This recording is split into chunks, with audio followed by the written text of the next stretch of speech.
तव कथामृतम् तप्तजीवनम्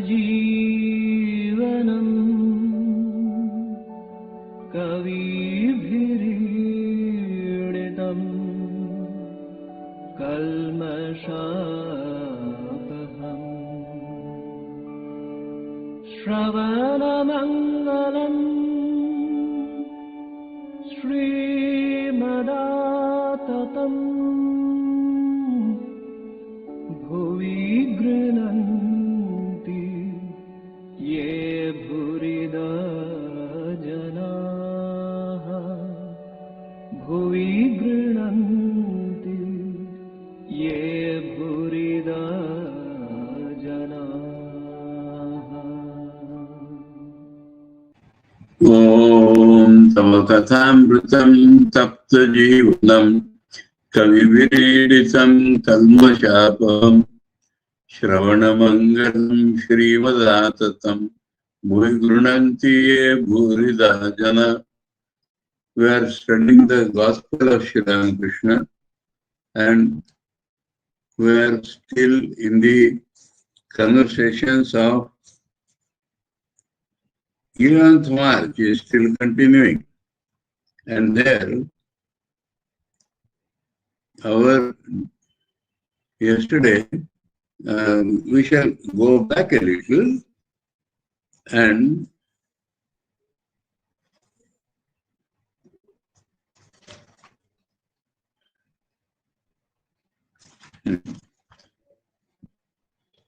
we pick up here. We go back a little and we pick up where Narendra is asking what is qualified non-dualism. So he has asked this question. Now Thakur is replying. We have to listen word by word, clause by clause, sentence by sentence, and what it implies. What Thakur is asking us to do, that should be the main point. Simply reading will be of practically no use. So, it is the theory of Ramanuja. This is the first reply. Now here, instead of theory, we could have said, it is the idea of Ramanuja. It is the opinion of Ramanuja. Okay?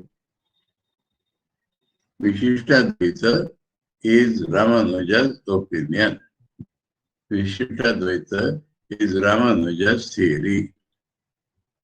According to this theory, according to Vishishtadvaita, Brahman or the Absolute is qualified by the universe and its living beings.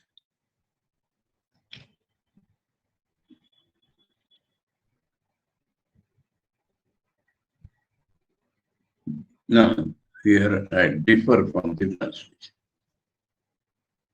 Brahman is Brahman. Thakur has used the word Brahman. Brahman is the all-pervading reality. Ramanuja also accepts that it is the all-pervading reality. But then, today, the problem is coming. I think I'll state it on one, then we can proceed. Today this problem of off and on is coming. I'll set it in a different thing, then it will be all right.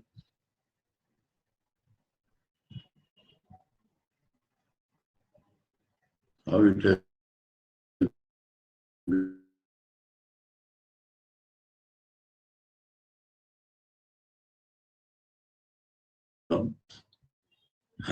Now it will not go.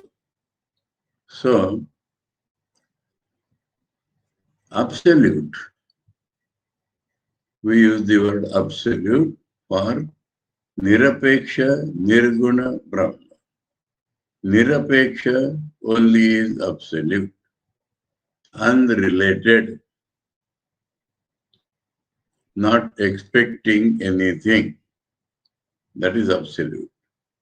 Ramanuja does not believe in such an absolute, That is the first point. Ramanuja is telling in the next line, so it could have been better if only Brahman would have been said instead of absolute. Brahman is qualified by the universe and its living beings. If it is qualified, it cannot be absolute.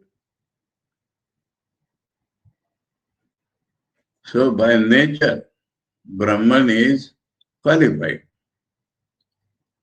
And qualified means it is known as. It is always with world and its living beings. So, where is the absolute? Brahman is always with the world and its living beings. So, they qualify. That means they tell us about the nature of Brahman. That is the meaning of qualified. What is Brahman? It is always with Jiv and Jagat. It is always with the world and the living beings. This is Ramanuja's opinion, and Thakur has explained it, defined it very, very clearly. Okay, first point.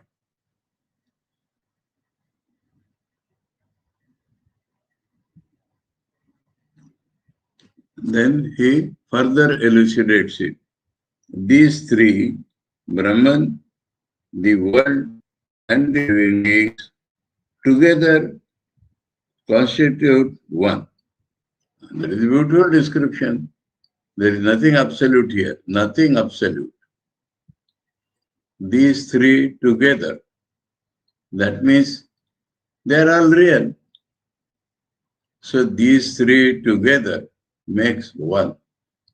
That is called that qualified. Why? The Shankar says, or the Advaitists say, Brahman is one without a second. We see second, third, fourth, all they are only illusory, apparent forms of Brahman. They are not separate, they are not real. In contrast with this, Ramanuja says they are all three real. Now, within them, Brahman is the innermost reality. Yes, that you can say, not absolute. Like we feel who have an Atman and who have a body and who have a mind, like that, Ramanuja thinks that Brahman is the Atman and the world and we all are in the body of Brahman. So this is no absolute. These three together, are they separate? We, our personality, is physical, is mental, is spiritual. So all these three are our personality, apparently. All these three are one because they are all our personality. The Advaitists do not believe this. They will say body and mind are appearances, we are only consciousness. So that difference should be understood, then only the qualification will be understood. So Ramanuja says, because the talk of Advaita was going on, and on that the qualified non-dualism has come and Narendra has asked about it. So it is being told in contrast with what the Advaitis say. And so these three are one. They together are one. Just like our understanding about ourselves, which is not the full understanding anyway. So this is what Ramanuja said. Thakur has put it in two ways. Brahman is qualified by the world and living beings. That means Brahman is known as always having the world and the living beings. Then these three means these three are real. These three, but they are not separate. The idea, Ramanuja, is to be understood, Vishishtadvaita is to be understood by its difference from Dvaita and difference from Advaita. Then only in between Vishishtadvaita we can understand. And so, different from Dvaita. The Dvaitis think Brahman is something separate, I am something separate, and I have to love and worship that Brahman. But Ramanuja's idea is advanced over this. Ramanuja says we are not separate totally. We have some individuality, like branches of a tree. Tree cannot exist without the branches. Branches cannot exist without the tree. Such is not the idea of the Advaiti. So, these three together form one. One of them is inside, the others are secondary, little less in importance, like the body of a man, like the mind of a man, which is separate from his consciousness. So this is Ramanuja's idea. Now, take the example of a bell. Bilva fruit.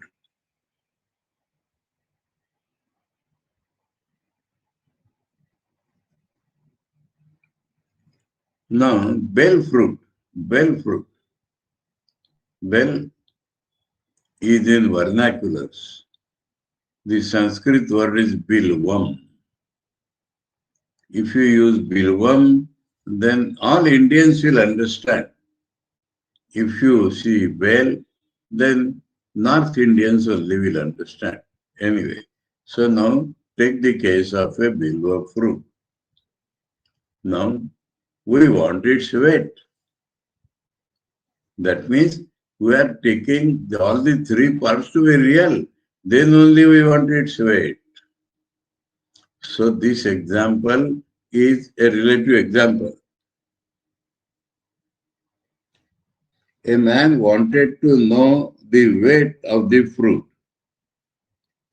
He separated the shell, the flesh, and the seeds.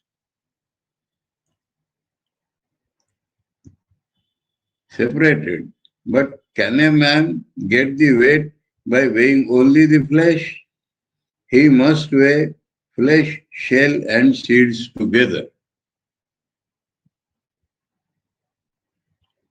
This much all right. Now Thakur is telling something which is beyond Ramanuja. At first, it appears that the real thing in the fruit is the flesh and not its seeds or shell.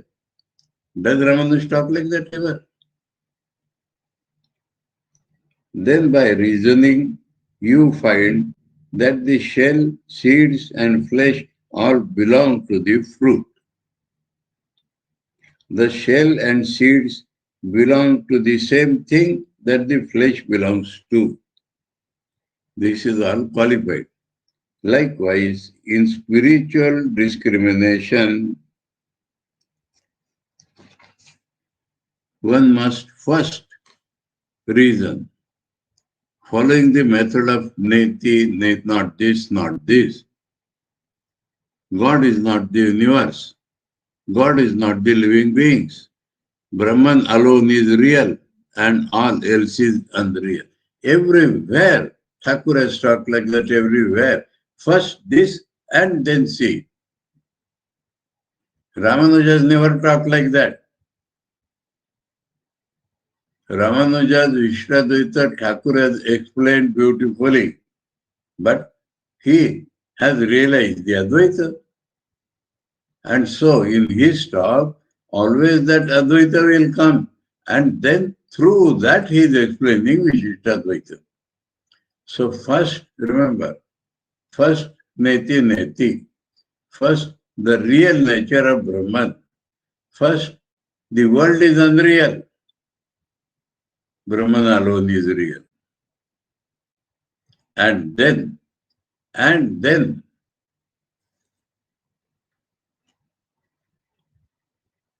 one realizes, as with the bell fruit, that the reality from which we derive the notion of Brahman is the very reality that evolves the idea of living beings and the universe. Evolves, expresses itself as. This is the Advaitic immanence.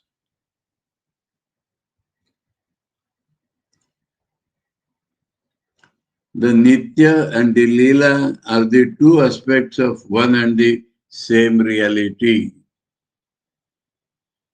Ramanujite will say Nitya Leela, Chaitanyaites. Nitya and Leela. The permanent and the changing. The absolute and the relative. The transcendent and the immanent.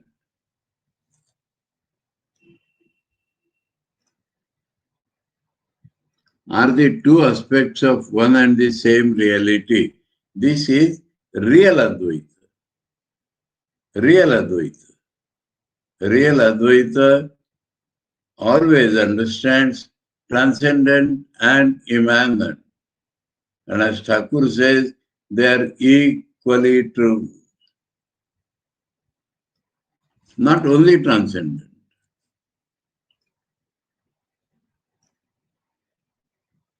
Therefore, according to Ramanuja, so Thakur, why Thakur is talking like that is the question. We are seeing again and again that Thakur's idea of Vishishtadvaita is different from Ramanuja's idea of Vishishtadvaita. Ramanuja never talks of first that and then this. So the question arises, that is why I have taken this again. So the question arises, why Thakur is talking that this is Ramanuja's idea. Thakur's idea is harmony. Thakur does not want to say that outright Ramanuja is wrong. That would disturb the harmony. And that is not the nature of truth also. Actually, that is a step towards the absolute. First we take God as separate from us. Then we love, then our consciousness develops, and we come to a point where we know, where we feel that we are not totally separate from God. How we are one with God? Like branches of a tree, like the body and mind of a man. This is Vishishtadvaita.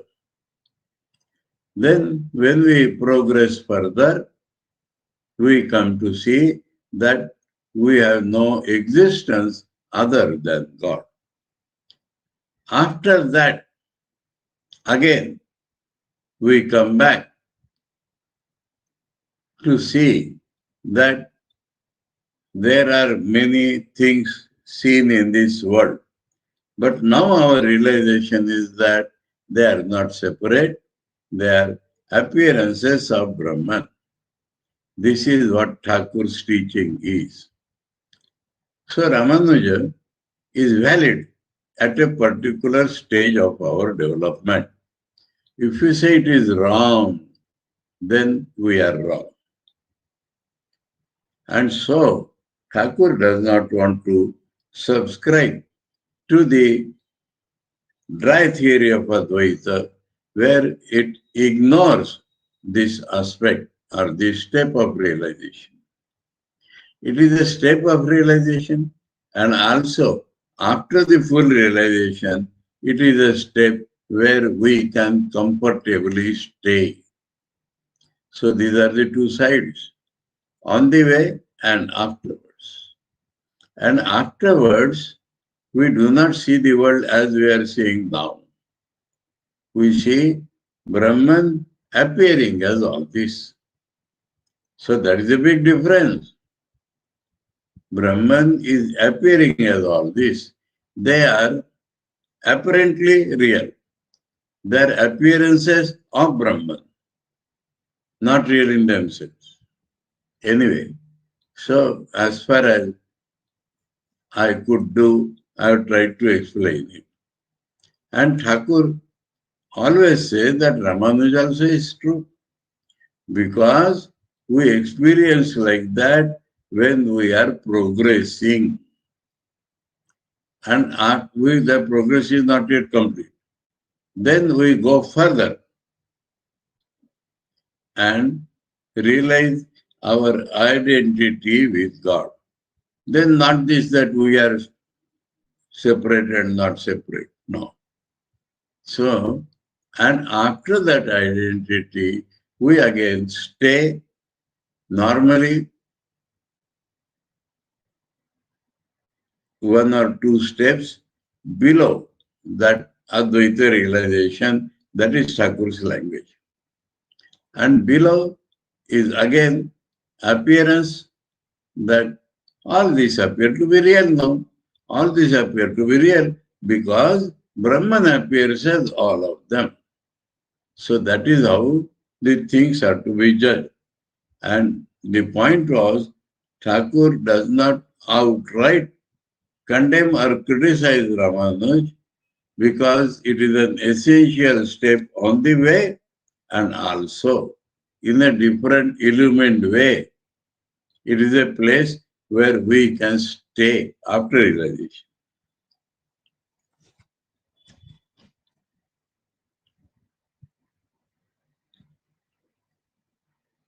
So first reason, following the method of not this, God is not the universe, God is not the living beings, Brahman alone is real and all else is unreal. Then one realizes, as with the bell fruit, that the reality from which we derive the notion of Brahman is the very reality that evolves the idea of living beings and the universe.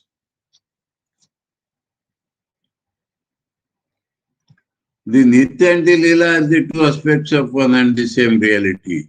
Therefore, according to Ramanuj, Brahman is qualified by the universe and the living beings.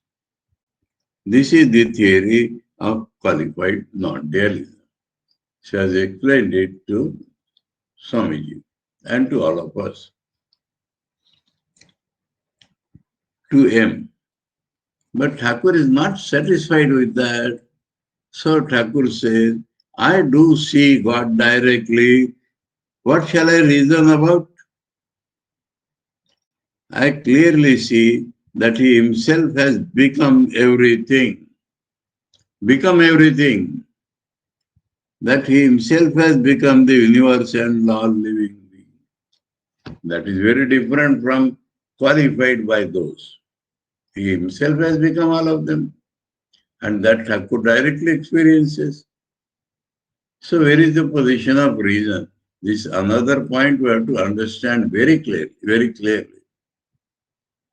Reason is never a sufficient tool for getting the real knowledge.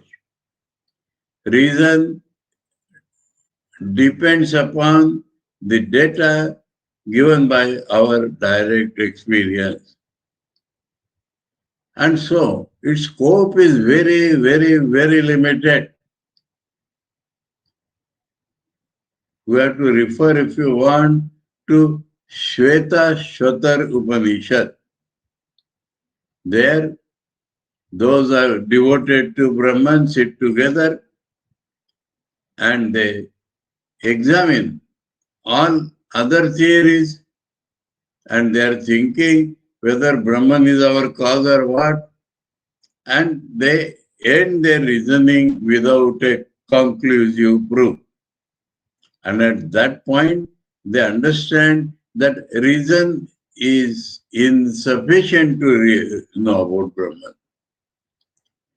In my Guruji's words, that intelligence or reason is the highest reason which understands the limitations of intelligence.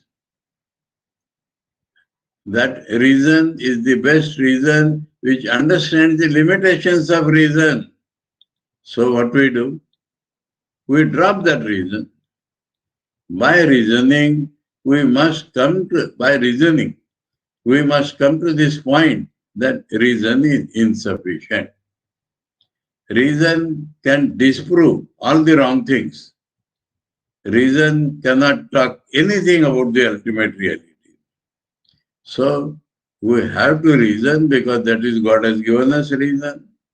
And the right direction of reason is to understand that we are not able to reach the reality. Then what is the course left for us? That is coming in the next para. But Shata Upanishad says, Te dhyana yoga anugata apashyan devatma shakti swagunair niguna. So they took recourse to meditation as a means of realization.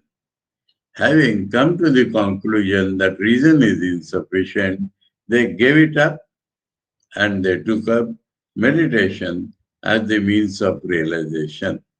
So meditation means attempt to go beyond. We shall see that Thakur is telling something very special in the next para. But this is the thing. So reason is insufficient. That Thakur is telling, I do see God directly. What shall I reason about?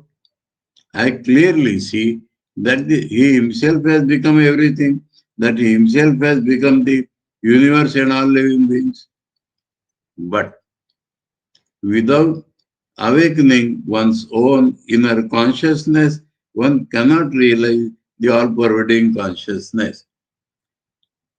Thakur's realization that Brahman has become all of this is after he realized Brahman by arousing his consciousness. So what is the method here? If not reason, arousing our consciousness through Shravan Manan Nididhasan. But without awakening one's own inner consciousness, one cannot realize the all-pervading consciousness. How long does a man reason? So long he has not realized God. Even before that he has to drop. But mere words will not do. As for myself, I clearly see mere words will not do, that I do not want reason. You have to give up reason. As for myself, I clearly see that he himself has become everything. The inner consciousness must be awakened through the grace of God. So he has added one more factor. Grace of God. And this Shankar has to agree. Everywhere, final realization, Shankar will say, by the grace of God, himself, everywhere. And so, Thakur is telling, we have to meditate. Then, reading, reasoning, one type of knowledge, indirect knowledge. Meditating, much superior, much direct knowledge. But through God's grace, the mind can penetrate all the layers and go to God. You see, I am meditating. Means you are I. You are separate than God. So we require a meditation where the I vanishes. Now, one fellow in India, foreign return, came and gave a big name and he had so many followers. Transcendental meditation you might have heard. Meditation should lead to transcendence. How can it begin with transcendental meditation? How can meditation? But that name attracted people. That name attracted many people. So he cashed on that name. Meditation will slowly reject the unreal and reach the final realization. But that will require God's grace, because I have to go.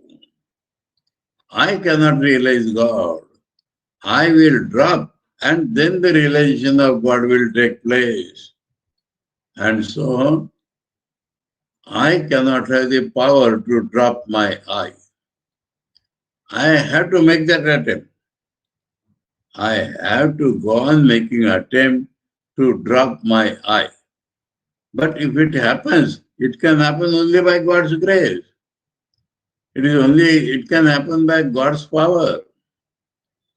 So Thakur is always telling, by God's grace, you will come to the final realization.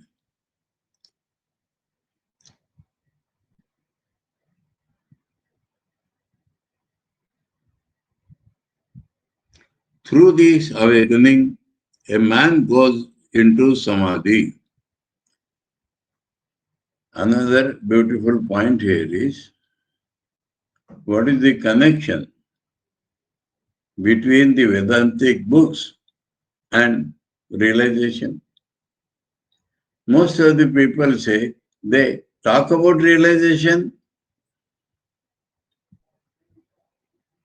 Vedantic books, Vedantic teaching always tries to arouse your consciousness. That we should know. Then our study of Vedanta is fruitful. When I know that the Guru or the Shastras are trying to arouse my consciousness, then my effort also takes that shape. And then I realize.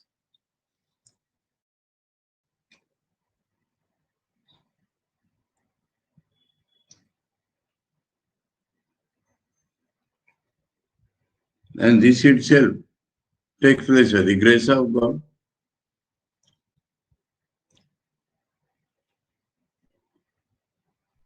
Through this awakening, man goes into samadhi. He often forgets that he has a body. Often, because sometimes he is conscious, otherwise the body would not exist at all.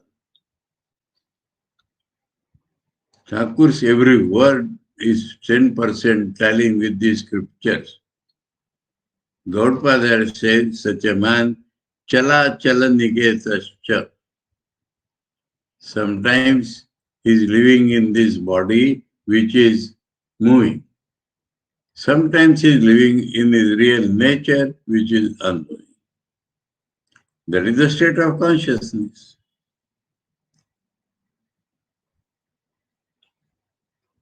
He often forgets that he has a body. He gets rid of his attachment to woman and gold, so that is completely dropped. Sense of enjoyment and sense of attachment to means of enjoyment, and does not enjoy any talk unless it is about God. Worldly talk gives him pain. Through the awakening of the inner consciousness, one realizes the all-pervading consciousness. This is the picture Thakur has drawn fully. The discussion came to a close. This particular discussion, Sri Ramakrishna said to M, I have observed, here full picture, I have observed that a man acquires one kind of knowledge about God, indirect always, through reasoning, and another kind through meditation, direct, much more direct. But he acquires a third kind of knowledge about God when God reveals himself to him. So, much more direct is through meditation. But the final awakening, final revelation will come only by God's grace. So what we have to do? Let us examine this sentence. Should we stop reasoning? No. How much should we reason? To come to the conclusion that reasoning is insufficient and we take the course to meditation. Then we should meditate. Meditation will give us experience. But as Thakur says, the full experience comes when the grace of God is there. So what we have to do? What is its implication? Should we not meditate? Should we not reason? Does surrender to God mean sitting idle? It can never mean so. We go on reasoning to a very limited extent. We go on meditating as much as we can, and we positively seek God's interference.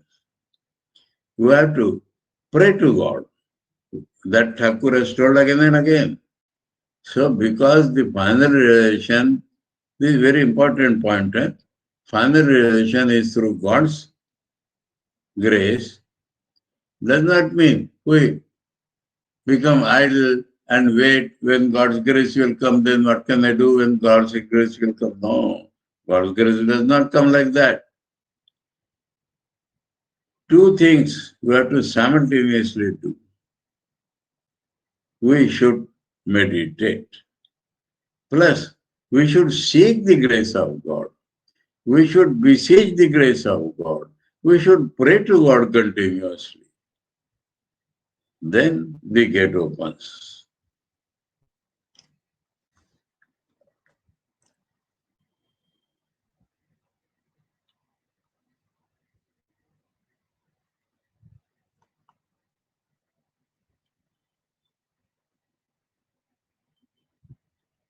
God himself reveals himself to him, his devotee. If God himself reveals to his devotee the nature of divine incarnation, so this is another point. Divine incarnation. God reveals the nature of divine incarnation. Reasoning cannot tell us anything. Meditation cannot tell us about incarnation. So God tells him,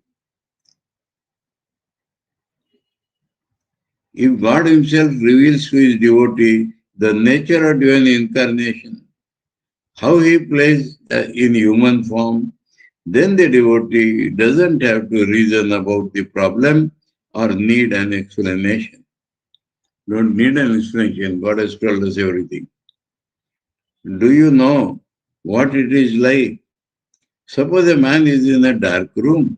He goes on rubbing a match against a matchbox, and all of a sudden light comes. So he goes on rubbing. All of a sudden light comes. But he goes on rubbing. When he goes on rubbing, then all of a sudden the light comes. If it does not strike, then light does not come. All of a sudden or in any way. Likewise, if God gives us the flash of divine light, all our doubts are destroyed. Can one ever know God by mere reason? Finally, this. So, reasoning very limited. Meditation will land us into surrender to God, and surrender does not mean sitting idle. Surrender means seeking the grace of God, beseeching Him, praying to Him, requesting Him earnestly.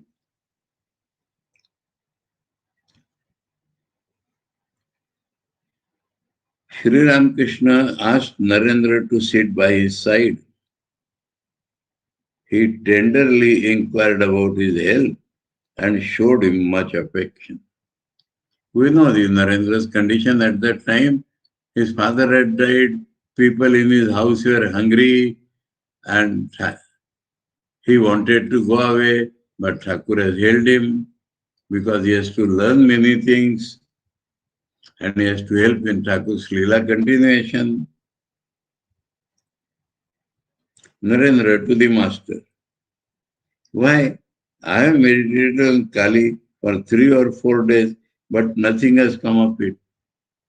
After, by Thakur's influence, Narendra saw the living Kali. Now Thakur has taught him to meditate on the form before going to the formless. Now his mind is not yet habituated. And it is not true that everything will come within 3 days. So he has become restless and so is expressing this to Thakur. Master, all in good time, my child. So what is time? A process goes on. If no process, no time. Process goes on. It goes on having some effect on the body. When the process is completed, the effect comes and then we realize God. So that is time.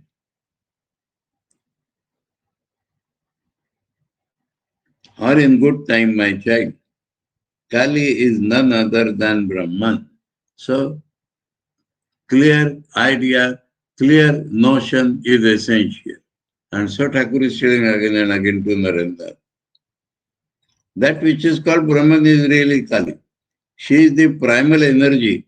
When that energy remains inactive, I call it Brahman. And when it creates, preserves or destroys, I call it Shakti or Kali. What you call Brahman, I call Kali. So Thakur is making the idea of Kali clearer and clearer to Narendra. That is what the Manan does. And then only the real meditation and the realization comes. Clear.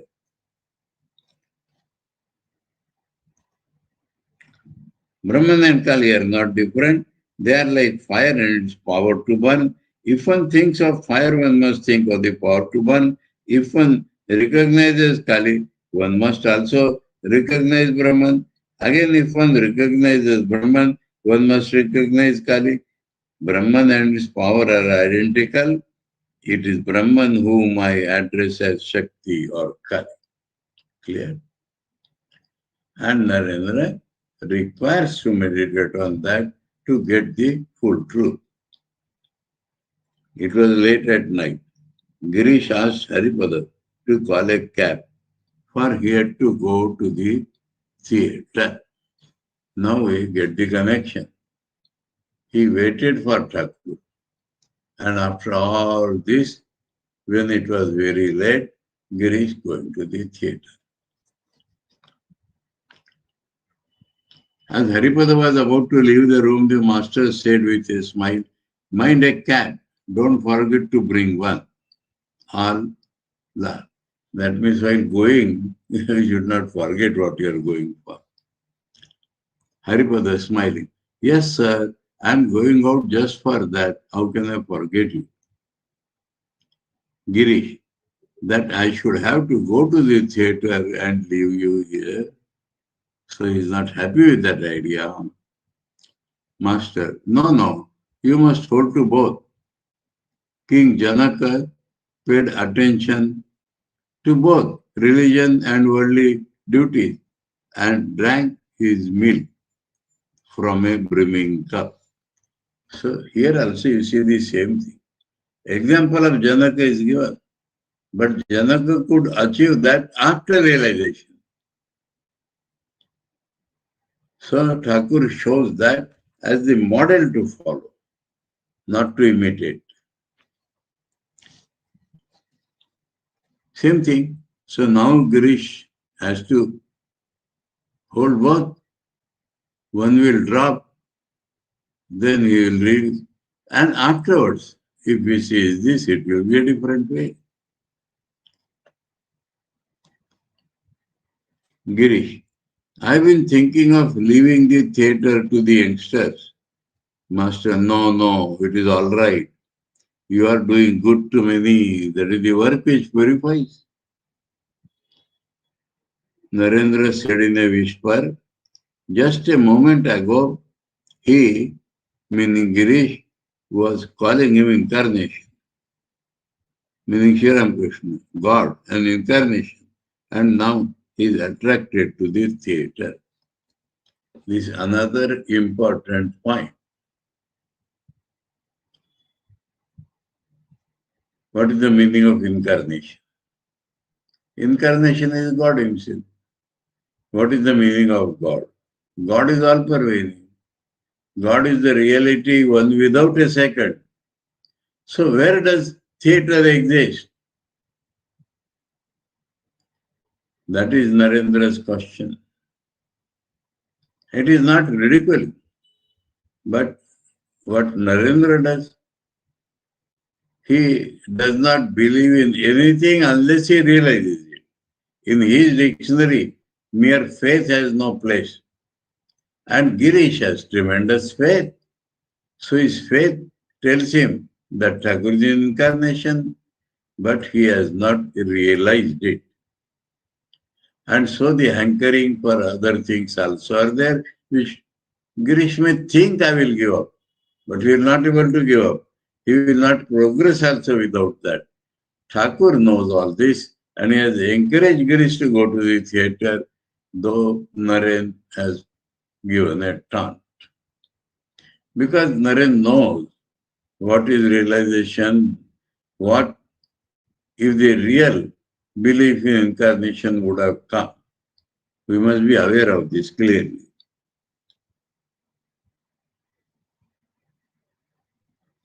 Narendra was sitting beside the master. The latter looked on him intently and suddenly moved closer to his beloved disciple. Narendra did not believe in God's assuming a human body. But what did that matter? Sri Ramakrishna, this Master's comment.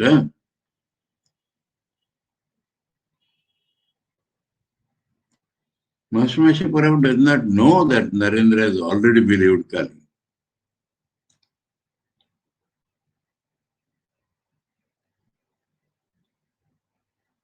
But what did that matter? Sri Ramakrishna's heart overflowed with more and more love for his disciple. He touched Narendra's body and said, quoting from a song. This is another song. That song was that we are afraid of losing you. Do you feel that your pride is wounded? So be it. Then we too have our pride. Understand this?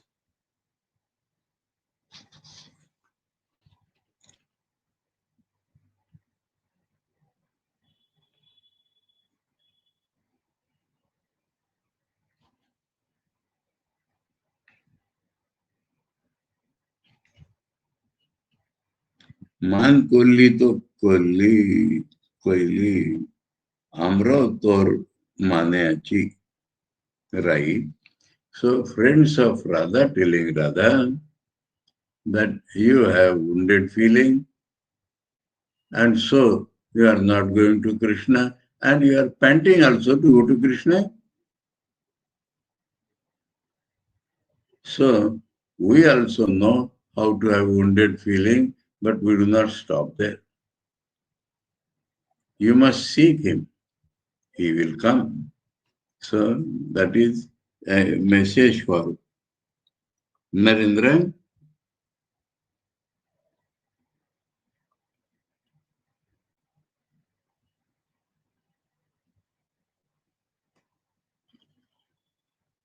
Narendra is in dire straits and he thinks God will help him and God has not helped him up till now. So Narendra has wounded feeling. Thakur is telling you may have wounded feeling, but we also had that wounded feeling, but we did not give up. That is the lesson. Then the master said to Narendra, As long as a man argues about God, he has not realized him. You two were arguing, I didn't like it. How long does one hear noise and uproar in a house where there a big feast is, food is served, and people begin to eat? Three-quarters of the noise disappears. As soon as food is served and people begin to eat, three-quarters of the noise disappears. All laugh. Because this is everybody's experience. When the dessert is served, there is still less noise. But when the guests eat the last course, buttermilk,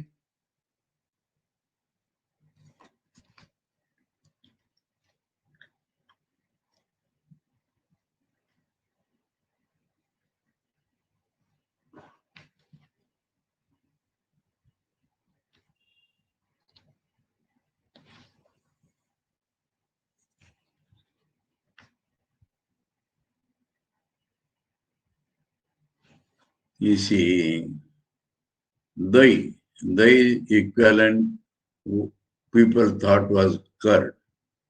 And the approximate equivalent is yogurt. Buttermilk is a very different thing. This buttermilk will spoil everything. You see, that is the Bengali method of eating food. In the end, they take a little curd and then maybe sweets, the dessert. You see,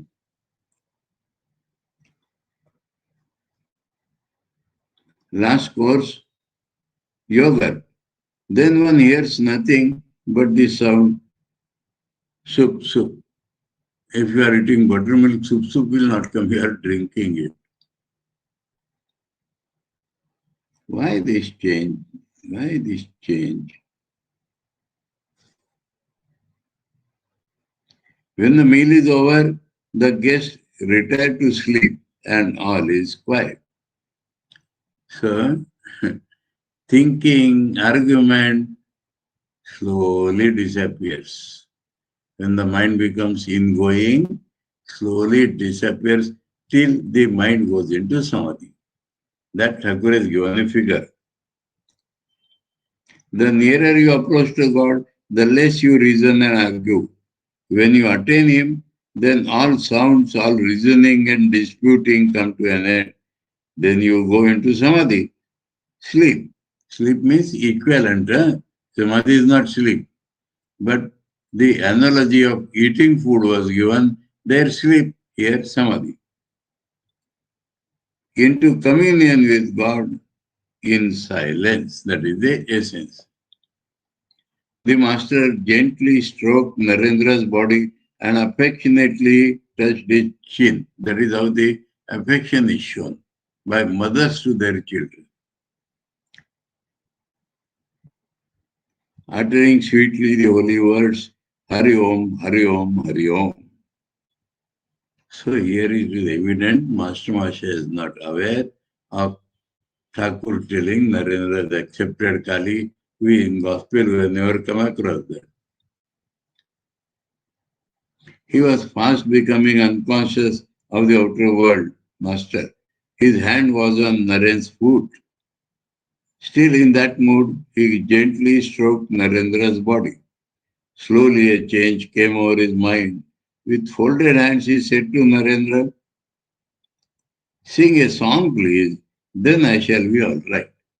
He wants to remain on this plane, so song will help him because his mind will be in song. How else shall I be able to stand on my own legs? Again, that means conscious of the external world. Again he became speechless. He sat motionless as a statue. Presently he became intoxicated with divine love and said, O Radha, watch your step, otherwise you may fall into the Jamuna.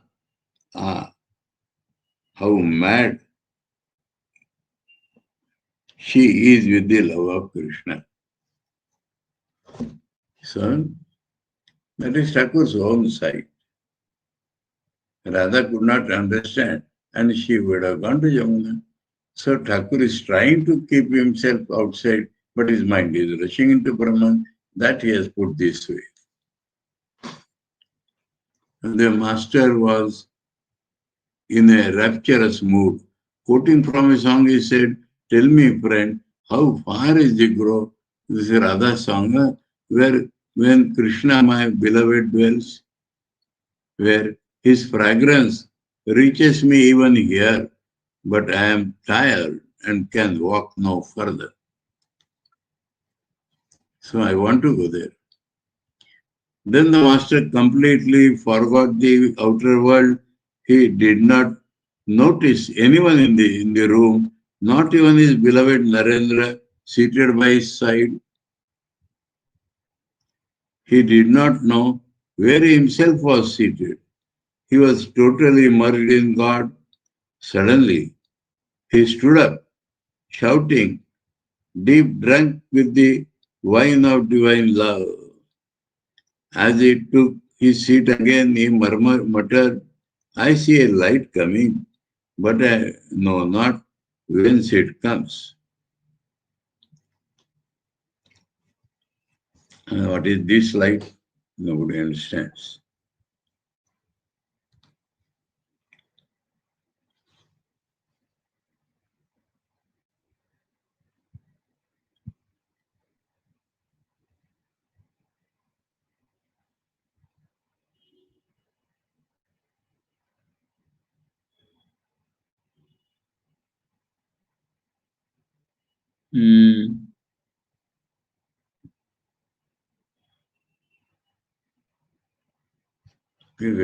Difficult to understand.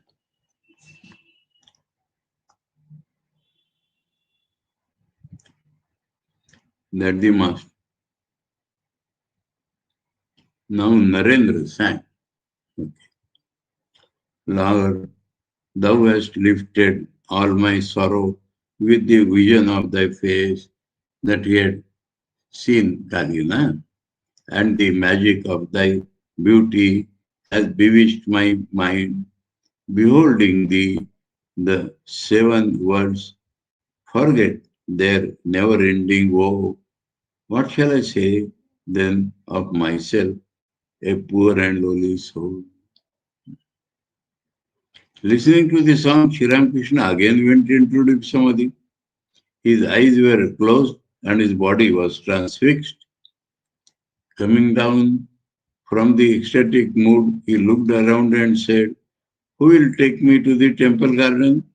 He appeared like a child who felt confused in the absence of his companion.